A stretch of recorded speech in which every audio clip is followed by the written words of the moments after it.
Već smo vidjeli nekoliko slučajeva čudnih i bizarnih pojava i ljudi na TikToku.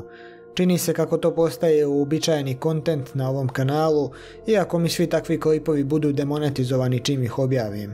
Zaključak, nije dovoljno samo pričati o budalama na TikToku, moraš biti budala na TikToku. Ipak, današnja tema je još jedna tragedija sa TikToka, tako da uozbiljimo se. Pogledajmo slučaj TikTok izazova koji je strpao nekolicinu ljudi u bolnicu i čak lišio života jednu devojku.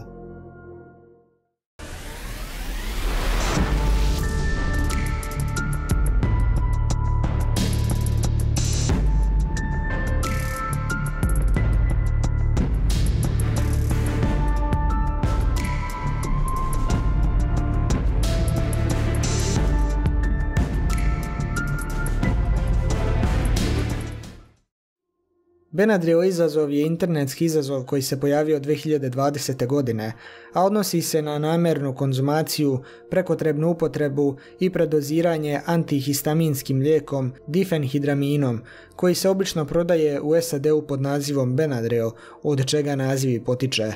Benadryl se koristi za ublažavanje simptoma alergija poput kihanja, svrbeža, curenja iz nosa i osipa, međutim u većim količinama postaje delirijant i uzrokuje halucinacije.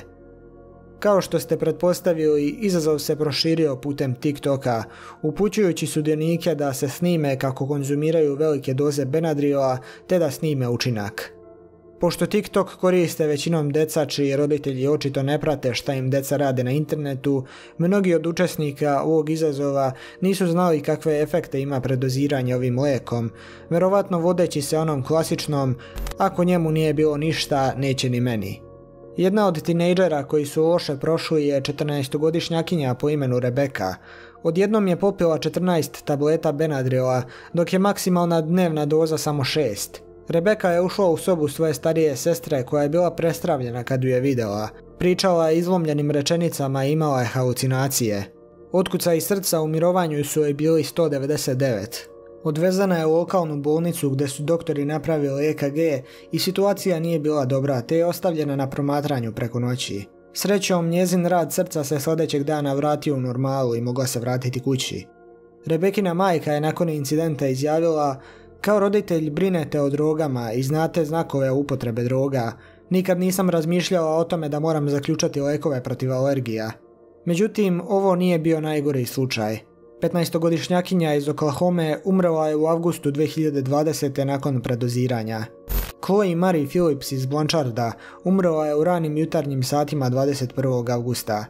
Njezina pratetka objavila je poruku na Facebooku pozivajući obitelji da budu na oprezu. Chloe je voljela muziku, ples, video igrice i druženje s prijateljima. Sanjala je o tome da jednog dana ode na fakultet i postane odvetnica. San koji je uništen zbog glupog internetskog izazova. Poruka ovog videa je jednostavna. TikTok je sada trend i to je razlog zašto se većina gluposti tamo dešava, ali gdje god odete, Facebook, YouTube, Instagram, eventualno možete naići na ovakve opasne izazove. Ono što možete napraviti jeste upozoriti svoje prijatelje i porodicu ili ako ste roditelj, malo bolje pratiti šta vam deca rade, pošto ko zna koliko je Balkanaca učestvovalo u ovom izazovu. Budite oprezni.